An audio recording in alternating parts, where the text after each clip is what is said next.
Good morning, everybody. Right in mid-sentence. He does this every time. You got to started talking. I thought we haven't looked at the time yet. I was gonna say, it was a good conversation too. Dennis was talking some nice stuff. Well, Good we morning, can keep going everybody. with that. We can continue. Good morning, everybody. We're going to let Dennis finish his thoughts on. Well, we'll have to do a little forward, to kind of explain where we were talking about a roundhouse for Hellgate. Claude was gracious enough, and I don't know what the word is when you give to people. But Claude gave me that roundhouse. If you've seen the roundhouse in any of my updates, it's floated around in a couple different places. Claude gave me that, and so there's not really a place for it per se. But I'm thinking about breaking it apart and putting either 2 or 3 stalls in Hellgate if I think I have room. And the thing is that it's not long enough for a K27 or a K37. So I've just kind of run around the idea that I might be able to extend the stalls somehow. I haven't looked at it enough yet to make the decision to do it. Yeah. Who makes that kit?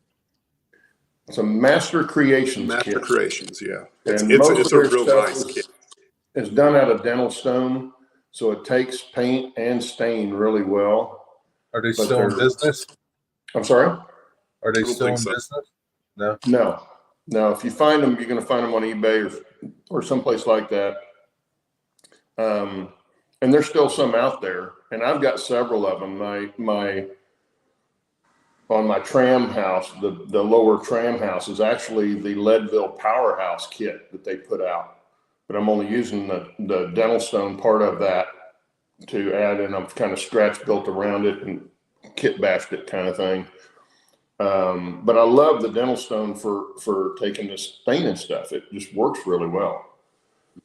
Just like the rocks, plaster rocks. It just takes all that stuff so well and looks so natural when you get it, get paint on it. But yeah, they made some really good stuff. And I've got some other stuff. I've got some bridge abutments they're concrete bridge abutments. They're not stone, but I've got some of those, and I don't think I'm going to end up using those either. So I've got some other kits of theirs, but they made some good stuff. Good morning, Gail. Anyway, Morning, Gail. I thought she was out watering the plants. Maybe she's done. Yeah, you got to dump water on them. So Bill's not going to be here for long. So Bill, let us know what you've been doing here lately. Well, on the model railroading front, I've actually been scoping out local materials for like scenery and stuff. And I don't know if you can see this really well, but this dropped off of a palm tree just outside the house. And it's got multiple segments to it. And this was like seeds on a palm tree, a type, and I got to figure out what type it is, but there's a bunch more ready to drop. But I can nip just at the base of here, and I'm going to soak them in white glue. I found the local equivalent of, Elmer's. But these have a beautiful tree shape to them already. Yeah. And I nip back the ends of these a little bit, and I'll figure out what I want to do, like super tree material or, fiber or whatever. They're probably better than those ones you get from Super Tree. Yeah, I think that the shape of these are. I mean, they are very realistic. They've got a wide base, so it looks like they're going down as a trunk. It doesn't look as fragile. I think I can use super tree material on those branches to kind of give it where I've got the leaf. The foliage piece, and then just a little touch up with some ground foam, and I think I can make some nice trees out of these. I just need to soak them a little bit in soup or in white glue so that they stay together, because I don't know what's going to happen when that really dries out. Bill, you might be able to make your own and send them out like Super Tree, like not the tree itself, but the tree structure. Yeah, I've kind of. It's possible. There's just not that many of those palm trees in the yard. There's like a few. You got to go I've got to around. look at it.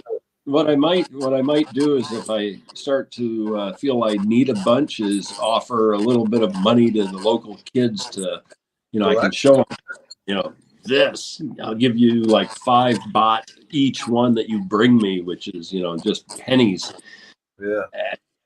But it's something that's pretty cool. They So I'm look going to play with that, and it looks realistic, and it's, again, natural, ready-made. For soil and dirt, there's plenty of different colors, different consistencies around here. I can sieve, so I can get anything that I want for that. I haven't found any craft store yet. I haven't really looked diligent or too much on that, but I will, to see if I could get rustic wire or the local equivalent of that. But I figure, I've got a lot of clothing here. When I come back next month, and then plan for coming back again, I don't really need to bring much in a suitcase. I'm going to bring model railroading stuff. I can bring furnace filter material. I can bring rolls of rustic wire. All of the stuff that I brought this time had no issues with TSA or, looking at it. And I'm sure on x-rays, it looked funky with everything that I had brought. So this next one will have trains in it, track, again, materials for some scenery. So things are moving along like that. And I can get the local equivalent of Homer's glue dirt cheap at a local Lotus market. So everything in there, I should be able to do.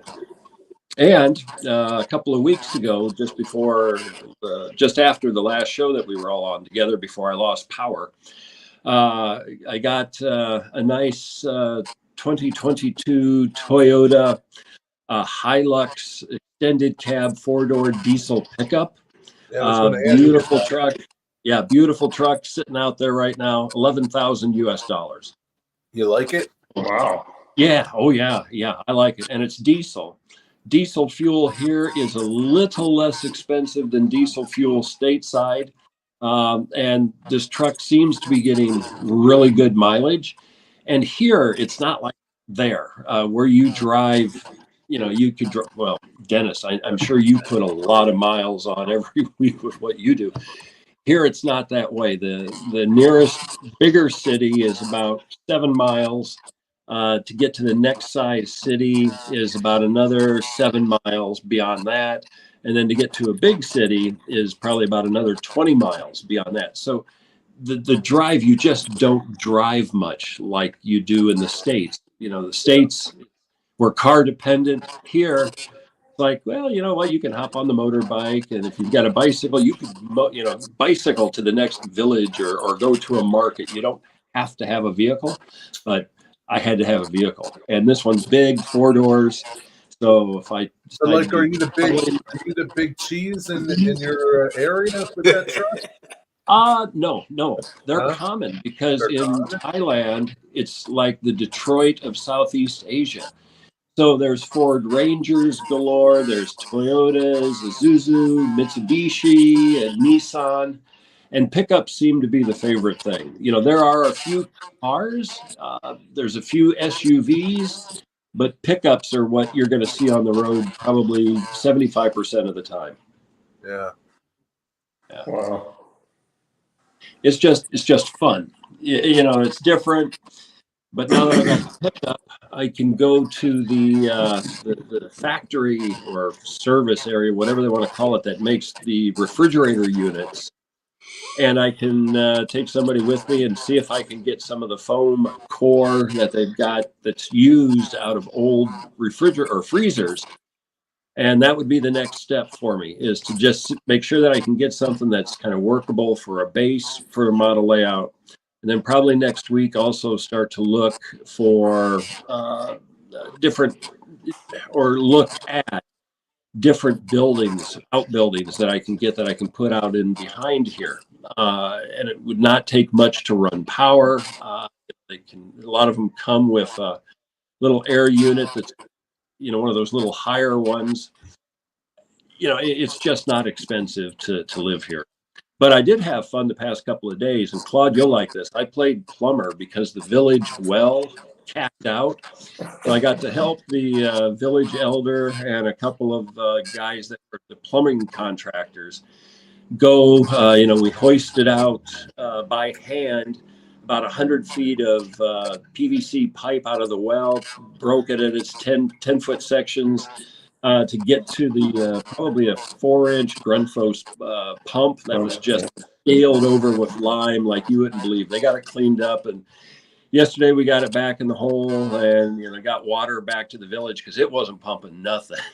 Yeah, but that if it was a Grundfos pump, that's probably been in there for years. Oh yeah, and running just fine for years because they're the best circulating pump out there. Yeah, it's scaled over pretty darn good. Yeah, and the intakes were kind of plugged with a few things like some, stuff that bugs got into the well as well, some grass and some other small things that settled.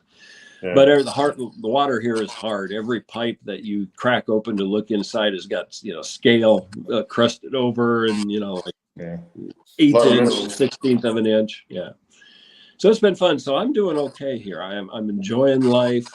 The area is beautiful. My rice field is growing well. I've got a farmer's tan like you wouldn't believe going here. Yeah, you look good, Bill. Yeah, I wear shorts too all the time too. You look really happy. I am. This is nice. Retirement so far is not too shabby here. We'll see what I'm going to do in the next year, 2 years. I'm looking at still splitting time between here and then U.S. So, we'll see what happens. I'm sure at one point you might not even come back. And I'm looking forward to, coming back, and then also looking forward to packing up a larger suitcase, the one that you can kind of see over my shoulder there, that top one, which is bigger than the one that I brought. And that's going to be just packed with trains. I can get, if I do United Arab Emirates Airlines, and I can't remember what the exact name of it is. I can usually get, for the price of the ticket, 2 bags, 50 pounds each. And, I think I can load quite a bit of stuff for that to bring here for trains. Any bites on your layouts? No, I haven't reached out to the local guys that were looking at the ON30. I'll reach out here in another couple of weeks to see if they've talked to, I think it was like the North Carolina Railroad Museum. They had some contacts down there and some other places. And as far as the other ones, no. The only time that I've kind of talked about, selling those has been here. Yeah. So we'll see. And I'm also contemplating buying a house back in Iowa maybe this year, because I got looking on realtor.com, and there's some nice homes in Iowa for about $95,000 to $110,000. And some of the pictures that I saw, they've got outbuildings, nice outbuildings. Yeah, there you go. Well, you're from there too, right? Originally? Yeah. That's, what family that I still have left alive are still living in Iowa. A couple of my kids live there. That would be a nice place to go back to instead of Virginia. Yeah, Virginia, we'll see, when the kid gets out of college where he ends up.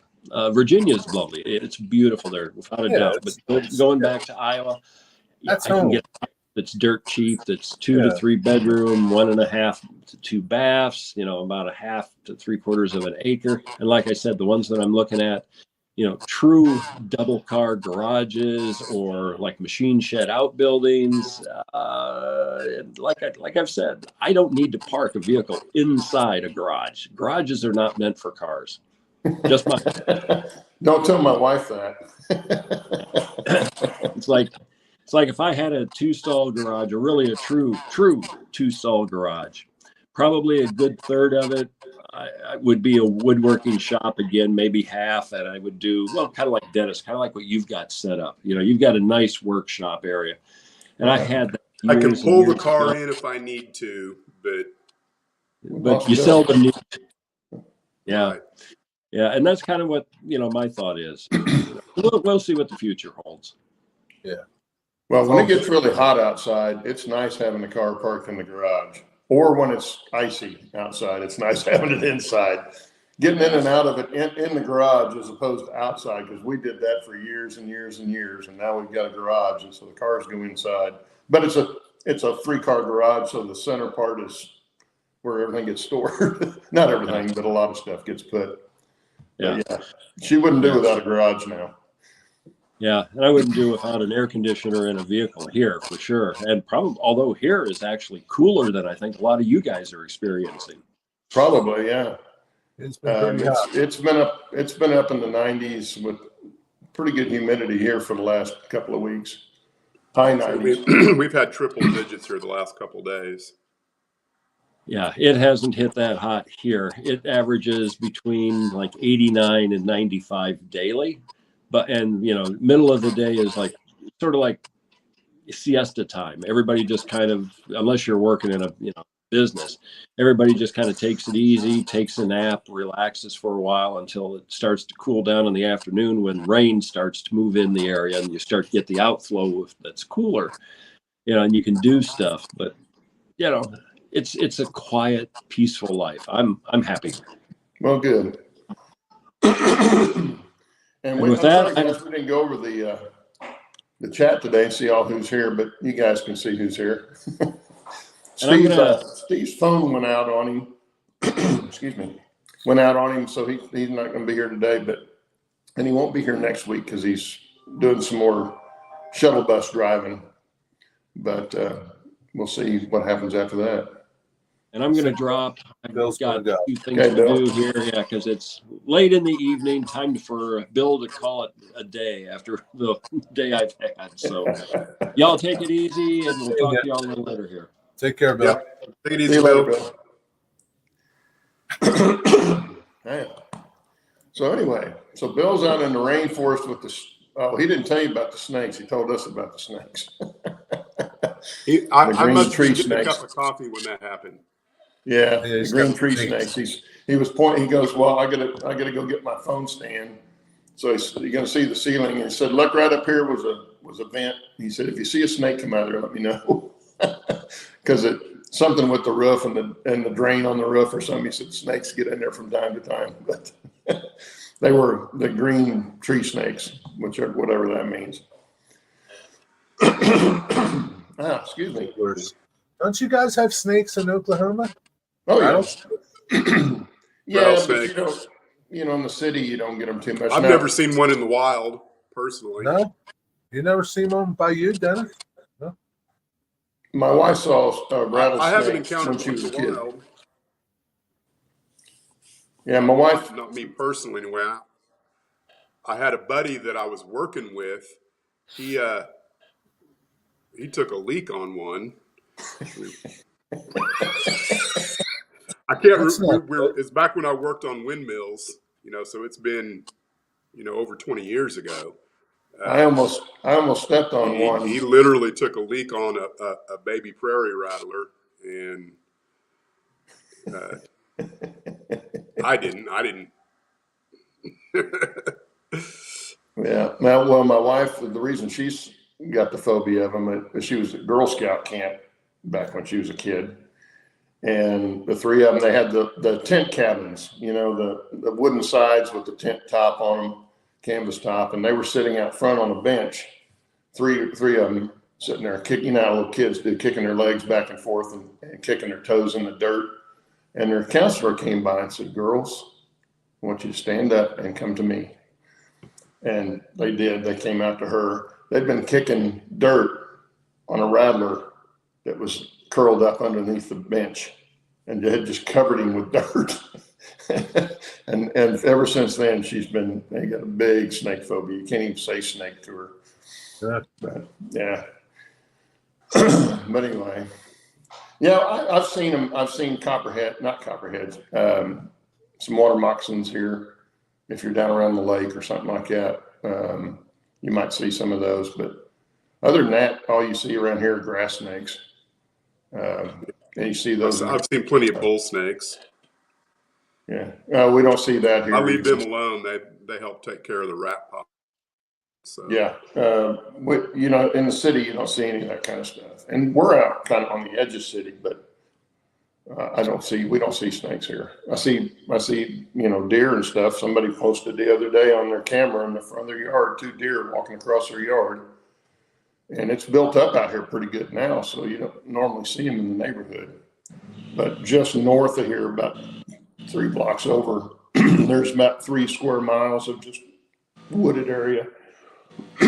Excuse me.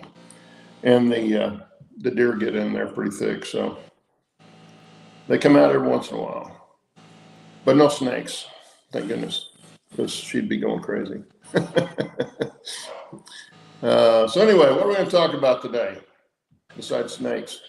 What have you guys all been up to? Not you guys, you 3. What have you guys been up to in chat? In chat, well, yeah, what's everybody been doing?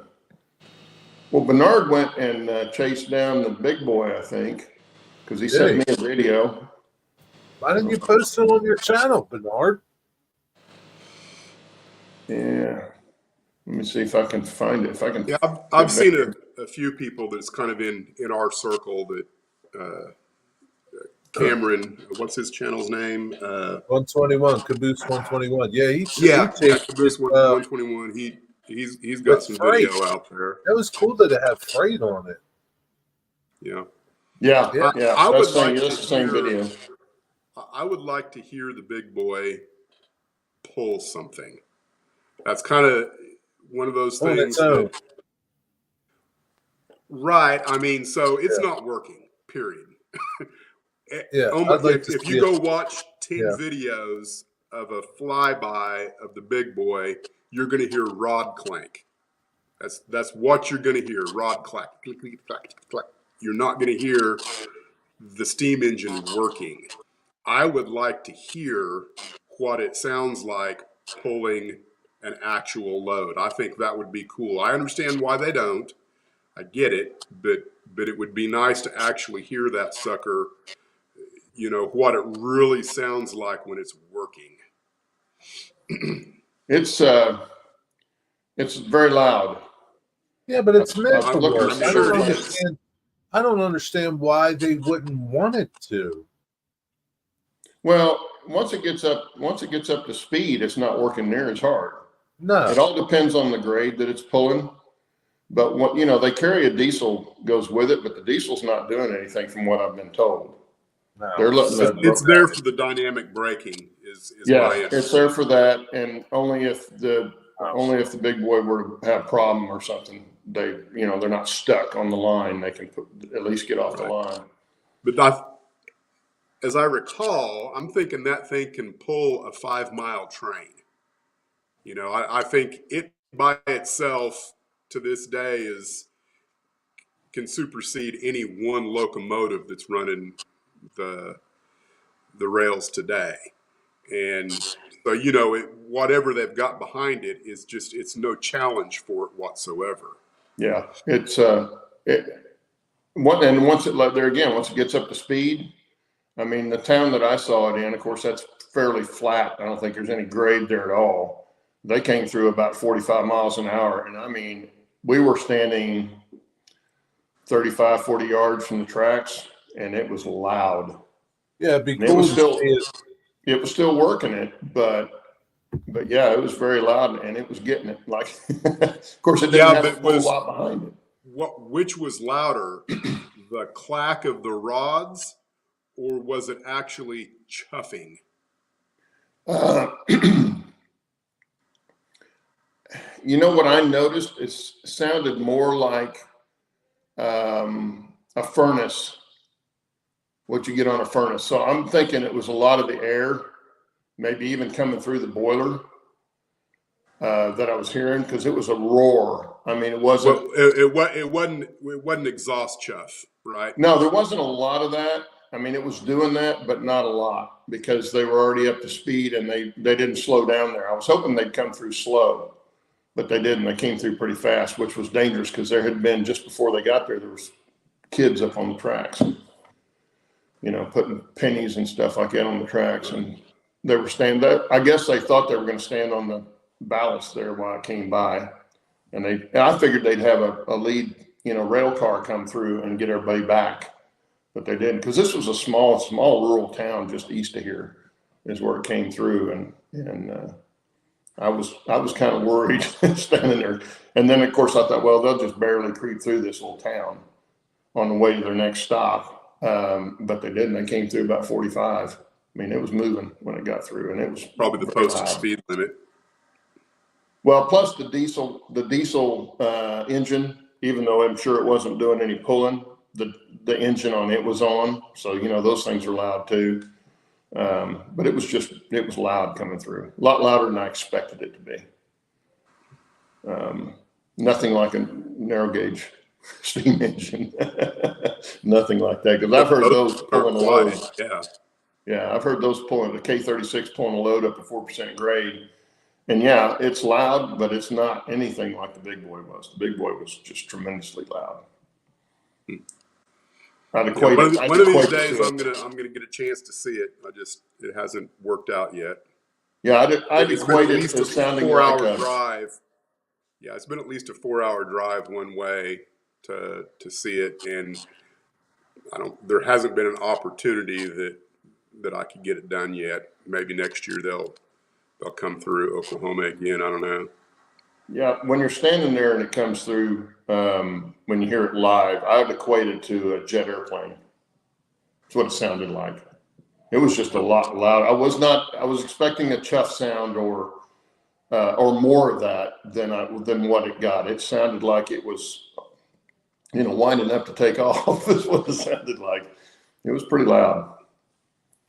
Kind of hard to explain it unless you see it. It's probably the draft shooting out the chimney just to keep that's what I'm guessing I was anything hearing else. most of. Yeah. That's kind of what it sounded like, what's that called? It's not the injector.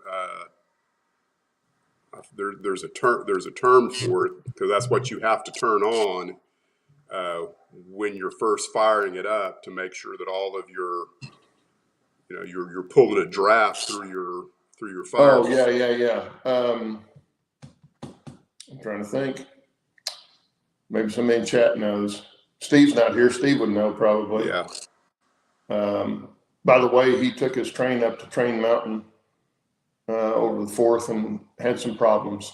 Oh, no. So when he gets back, we can let him tell us what problems. Well, one thing was he melted the lens on his headlamp. Was there? Do what? There wasn't any damage problems, was there? Yeah, he had a problem with the tank, the water tank he used, the extra water tank. The concept worked, the tank didn't. It had been an old propane tank, and it was rusty and stuff inside, and it got into stuff, clogged up his injector, and some of that kind of stuff. So he's going to have to get him a plastic one or something that he can put, clean water in and not have it rust up like that. But I don't know that it was anything that was, going to be costly to fix necessarily. It's going to be more time stuff from what I could tell. He was time consuming, cleaning things up. He melted the lens on his headlight. I'm not sure how that happened, but now he's got to find something that'll fit that fixture, because it's, that's not readily available. So I think he ought to go have one, get the dimensions and have a piece of glass cut would be the best way to go. You don't have to worry about it. But yeah, he was bad, and I was just like, oh man, it was. I see somebody new over there in chat. TB Minnow.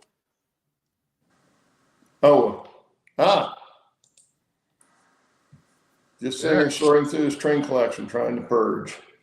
Purging's good. Yeah. What are you trying to purge? What scale? He got good. He got good. Yeah, I don't know what scale it is. Hey, probably Dave, not what I need, but he says he's got an S scale brass model. I don't know. What are you getting rid of there? S scale, that'd be down Allie's lane there. Yeah. I think Allie's still doing S scale. I don't know if Allie's still here or not. Anyway, So what time we got? We got a half an hour left here, guys. Yeah. What have you been doing? Well, Dennis? we could Let's we go. could take a look at what I've got going on if you want. Yeah, we can do that. Okay. Let me change my I've been getting some stuff done on my layout here. too, but I'm not showing everybody until I do an update. So, and I'm just a little bit away from that, but it is getting done slowly but surely. Okay, let's get Dennis big here. Uh-oh, I hear trains. I hear some chopping. Yeah. That's Dennis getting out of his chair.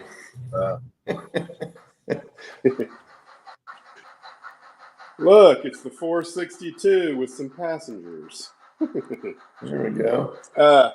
So, if you haven't seen my most recent update, I've done a few things, and we can kind of start, right in here. I've continued the backdrop on around, so that's kind of what I'm looking at right now. I think all that's going to work pretty good. I've thrown in a little bit of scenery here for what came off of my N scale. Is it just me, or is my camera a little on the dirty side? Ooh, there we go. It's a little better. That's a little better, yeah. So where I'm at right now is I've got a few decisions that need to be made over here. And, this is one of those deals where, every decision I make affects the next decision. So which decision I make first is kind of important. And kind of what I'm looking at is what do I do with the 3-rail? And I think what's going to end up happening is I'm going to bring the narrow gauge and converge and create one track going out right here. And then I think I'm going to look at peeling out the standard gauge to the left with another turnout. The question is where does the turnout appear? Because do I want it to be hidden, or, up here, I can take away some of this plywood still, and I might be able to have this turnout and the one that takes the standard gauge off to a different direction. I might be able to model that, but then, why would I have two different tunnels for two different tracks, which would make no sense? So, I'm just, these are the things that I'm dealing with right now, because I think I've got to figure out what I'm going to do here before I can really do anything else. And part of that decision is going to be based on where does the actual trackage run up here on Hellgate itself. Yeah, now, is the track going to go beyond this point on Hellgate, past Hellgate? No. Okay. This is the end of the line for the south route out of Frying Pan. So there will be a turntable, right in here somewhere. Like I say, you can see how much space this takes up. So I don't think it's going to be there. And it's not very might be big, able to get really. away with 2 or 3 stalls, but we'll see. Yeah. Is that the roundhouse from Claude? Yeah. Where's it from, Claude? That's the one I give you. It's Master Creations kit. Yeah. Well, but I mean, what's the prototype? It's Como, Colorado. Yeah. And that portion that you see there is what's still standing in Como. The rest of the roundhouse was about, I guess, 50% or 75% bigger than that, but it was wood. Yeah. But this part was stone, and so it survived the fire when the original burnt down. But it was on the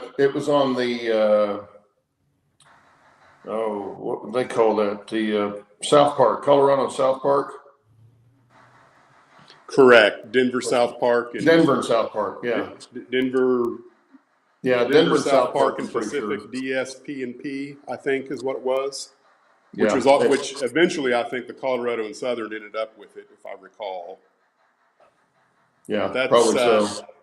That's where I'm at, is figuring all this stuff out. You know, the chicken and the egg part of it, which comes first. The rest of the railroads all working pretty good. So you can see where the high line will come out here. This, which I did mention that I was going to take this down 2 inches. I did. So that's sitting right at 59 inches right now. I could probably come down another ½ inch if I wanted to. I may or may not, because if I take it down much further, then I'm going to have clearance issues at that end where the time saver track is coming in. So I think I've got another ½ inch that I could bring it down if I wanted to. But now another thing that I'm probably going to do, I think I've made a decision that at least in the town area of the backdrop, I'm probably going to go with a Lark Products backdrop. I think I've decided that that's probably what I want to do.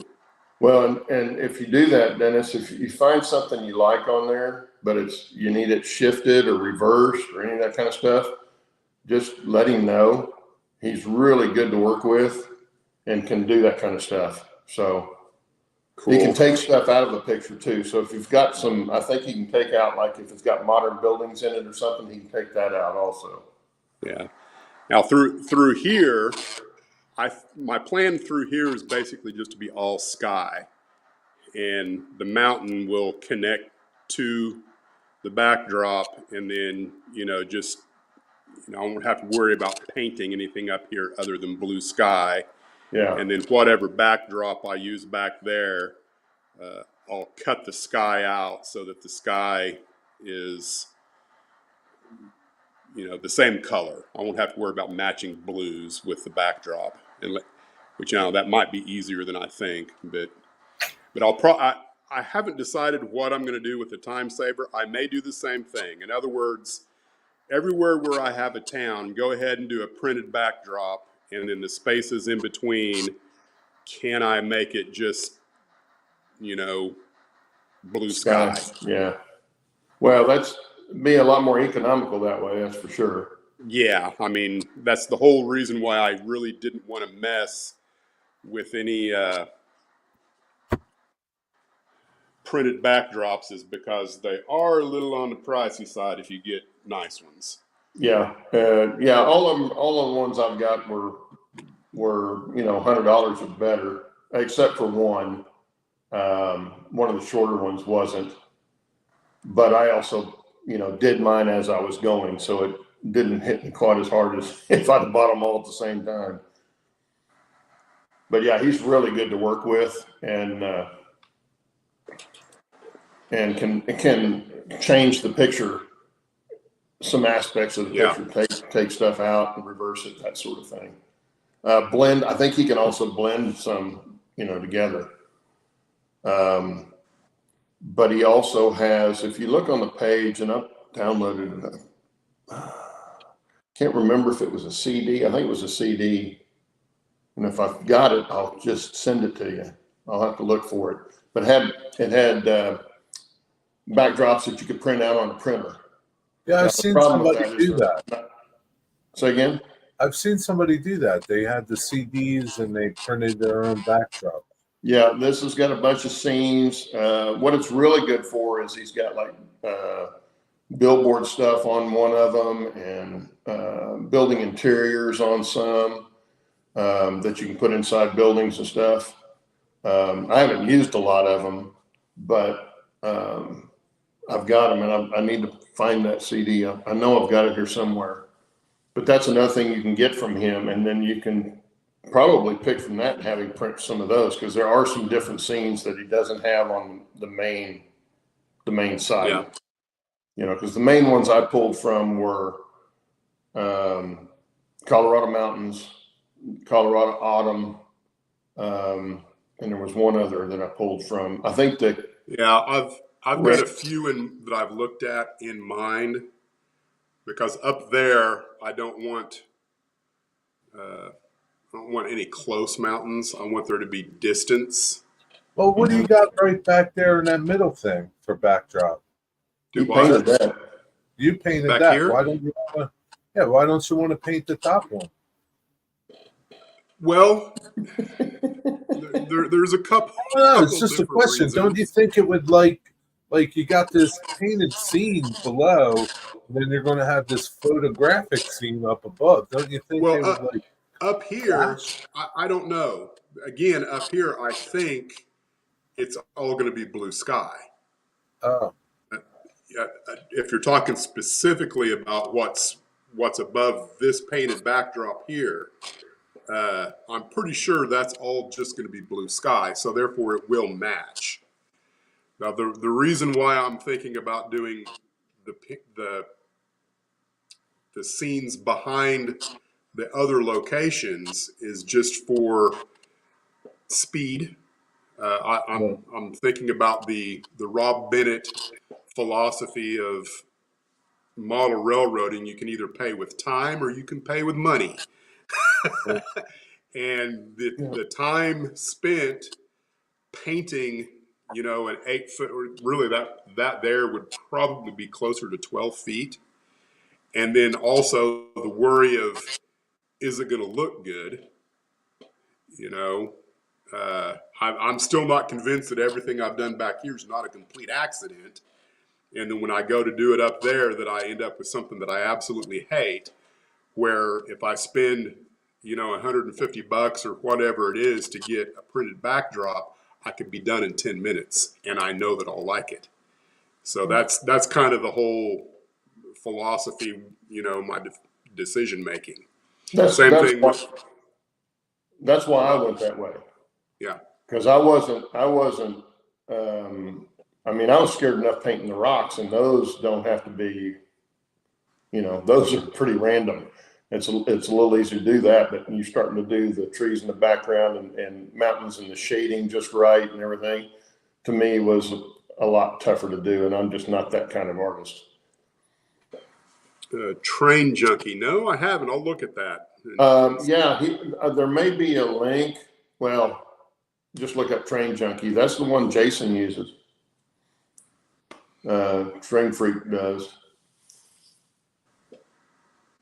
But it all depends on what you want. And you get a photographic one, sometimes your up close pictures look a little better if you're wanting to take pictures in the future, Right. some scenes and stuff. Yeah. But it all depends on what you want. And I went with Lark because he had some really good Colorado scenes, and all of my layout is in Colorado up in the mountains. And so that's what I went with. He's got a lot more than just that. Train Junkie's got a lot of stuff too, but he didn't have a lot of Colorado mountain stuff, as I recall. I definitely want Colorado mountain stuff.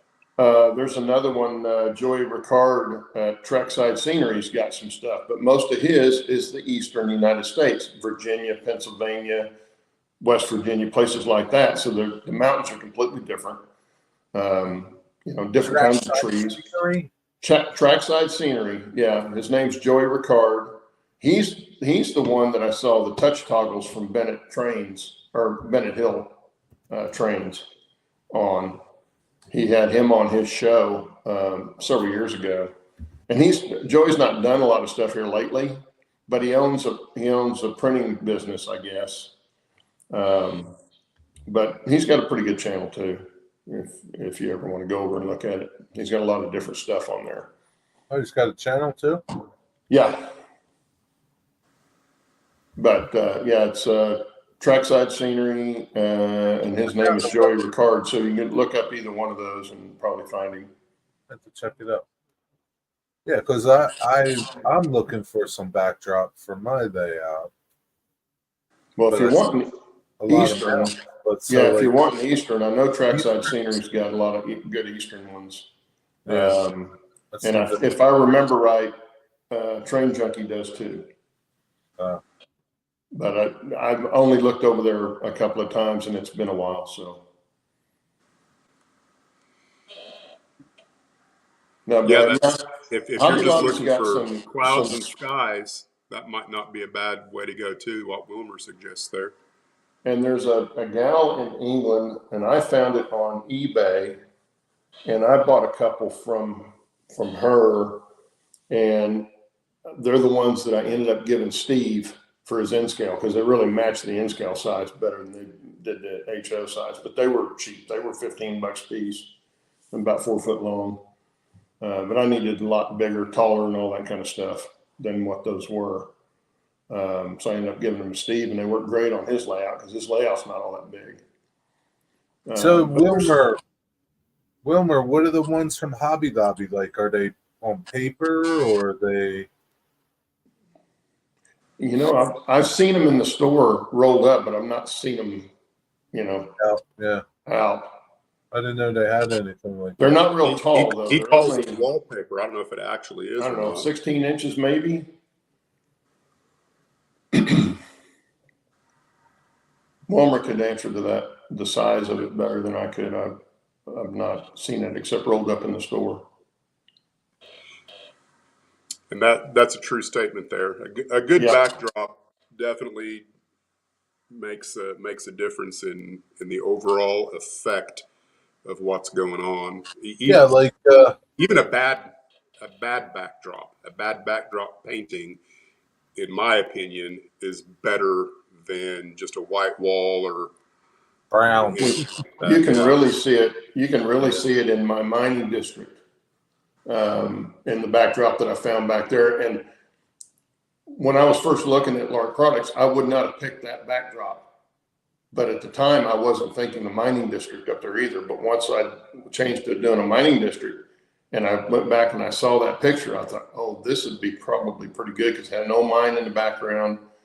And then, a lot of that scenery around where the mines actually are, which are a hell of a lot more sparse than, a lot of the other parts of the mountains.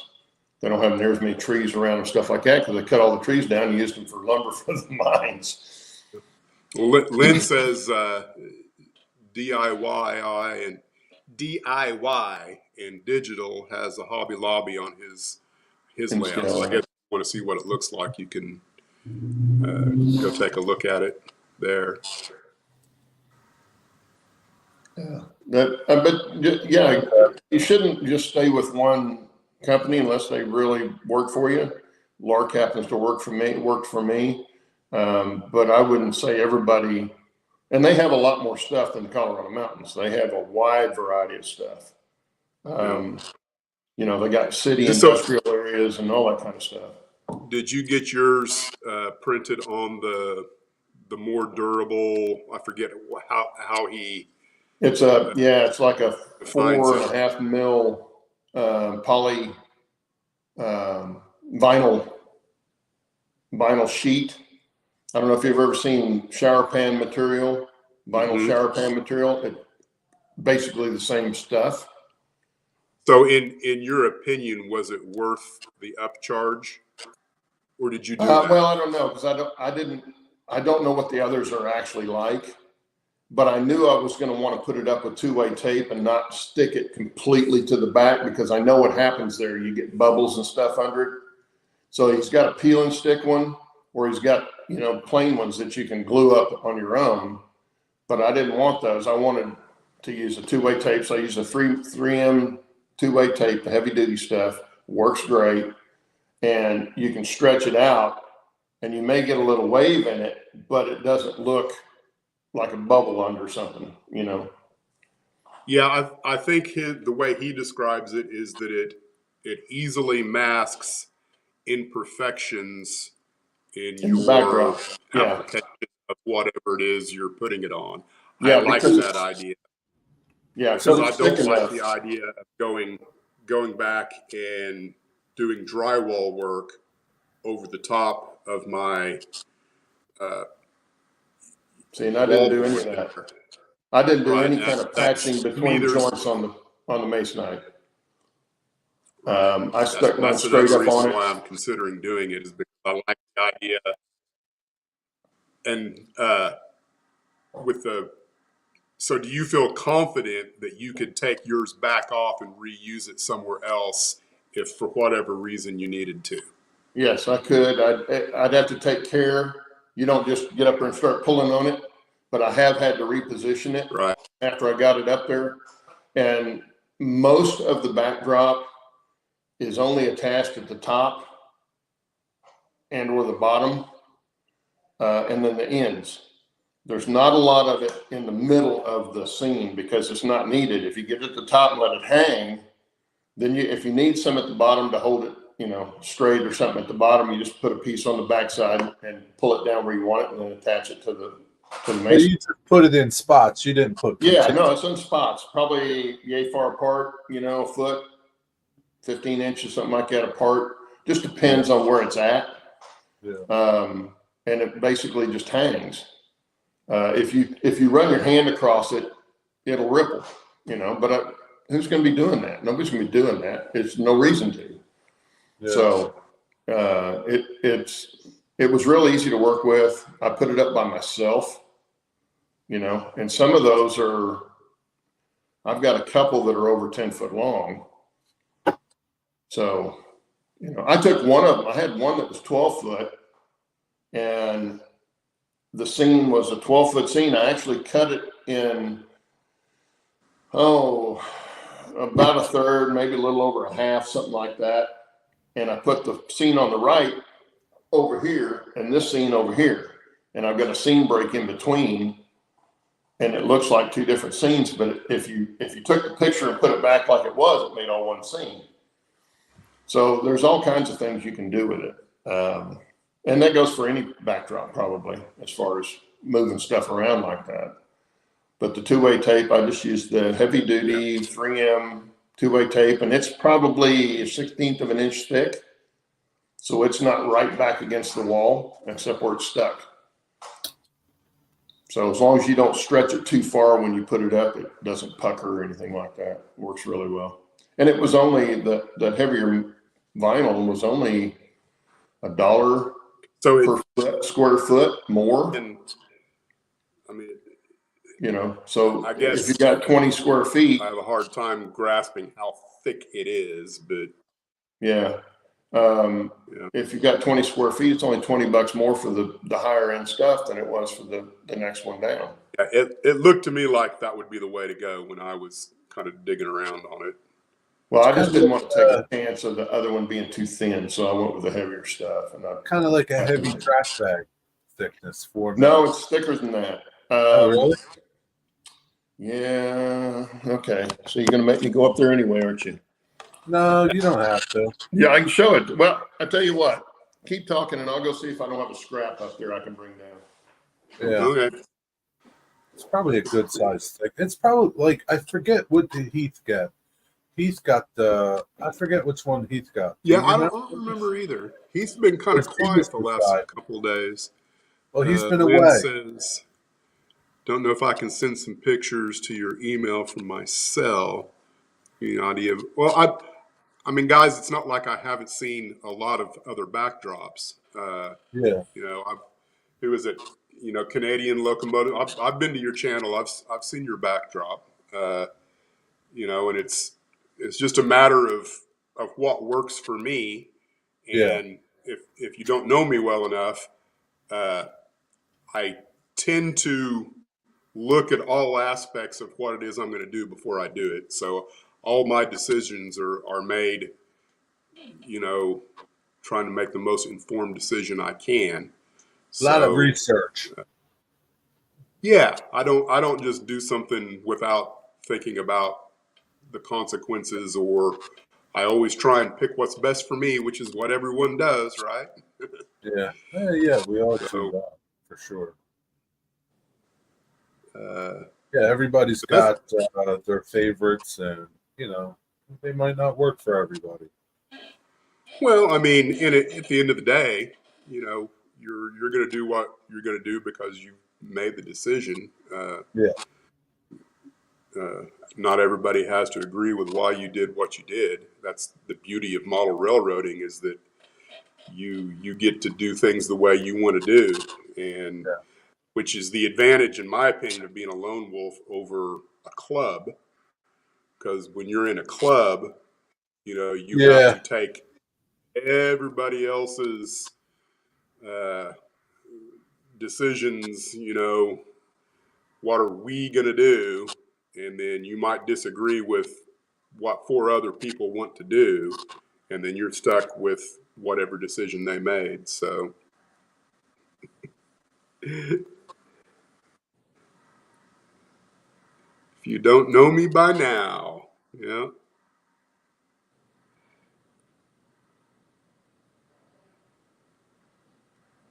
So how's your build coming along, Jerry? Have you done anything big since the last? No, not really. I just made a template for what's going to be my backdrop holder and valance holder. It's just like a big U. I just made that up, and I kind of don't like the one dimension of it, so I'm going to make another. And You kind of cut out. Do you say it's like a? It's like an L bracket, like a C. So okay, it's like 18 inches long, top and bottom, and I forget this way. It's just like it's on my layout now. I'd take you in there, but I got other crap going on in there right now. Next week, when I make my other one, I'll show you the difference and why I want to, why I changed my dimensions on. Cool. Okay, did you find anything, Claude? I couldn't find the scrap of it. I got a feeling what happened was once I got my last one up, I threw all the scraps away. But this is the tape. It's, pretty common. You get it Home Depot or Lowe's. Yeah. The brand I'm using is 3M. I think it's 3M. Nope, this is actually Scotch. Scotch makes one just like the 3M version. So you can see how thick it is. Yeah. That's about the same thickness as the vinyl. That's pretty good. Yeah, it's relatively heavy. But the heavy duty stuff works really well. And I just cut off maybe an inch. That would be something probably if you have plans of taking it down and moving it, that would probably be a big decision to get that as opposed to something else that may be more fragile that wouldn't be able to take. Because this you can pull it off. You just got to be easy with it, go slow so you don't rip the vinyl. But I just cut off usually about an inch, and it gets stuck wherever I need it to stay up there. So you're only using an inch or two of the tape itself to hold up? I'll cut off. Or are you running the whole length? I'll cut off maybe that much. No, not doing the whole length. If you do the whole length, it would be just like having the peeling stick. You're going to get an imperfection in there that you can't get out. So by doing just a point here, point here, point here, you can stretch it as you're going, especially since I was doing it by myself. I was able to hang it that way. Is the actual backdrop itself, is it stiff enough that it kind of stands up on its own? Well, yeah, a little bit, but if you get very much out there, it's going to want to fall. Can you easily accidentally put a wrinkle in it that's going to remain? No, I don't know that you could do that without really trying to put a wrinkle in it. Okay. Now, one thing I know you have to be careful of, because I found this out when I put plaster up against it, put rocks and stuff up against it and got plaster up on this deal. You got to be careful cleaning that off because you can scratch it. I mean, it's not impregnated into the vinyl. It's on the vinyl. So it's, so like you could scratch the image off. You could, if you get too rough with it, you can. I mean, there's a couple of places where I've hit it with something as I was doing something and scraped it. And I got a little line, real fine line through it. Nobody's going to see it unless I show them where it's at, but you could scratch it off. I wouldn't use, alcohol or anything like that on it. Just water, soft rag and water if you had to clean it. but other than that, I mean, it's relatively durable, but if you try to scratch it, you can scratch the cover off of it or the photo off of it. But it's about the same thickness as this tape. Could you use Close to position it? Can you use thumbtacks or no? You could. Yeah. I used was Not going into masonite though. I used blue painter's tape. Oh yeah. Yeah, I used blue painter's tape, put it right on the photo. Yeah. And stuck it up where I needed it, to see where I needed to be. And then as I went down, I'd take the blue tape off and put this on it and keep going. Yeah. And I'm So sure most of the backdrops you could do So the then same the blue kind of thing. painter's tape for sure didn't pull off the. No, it did not. Okay.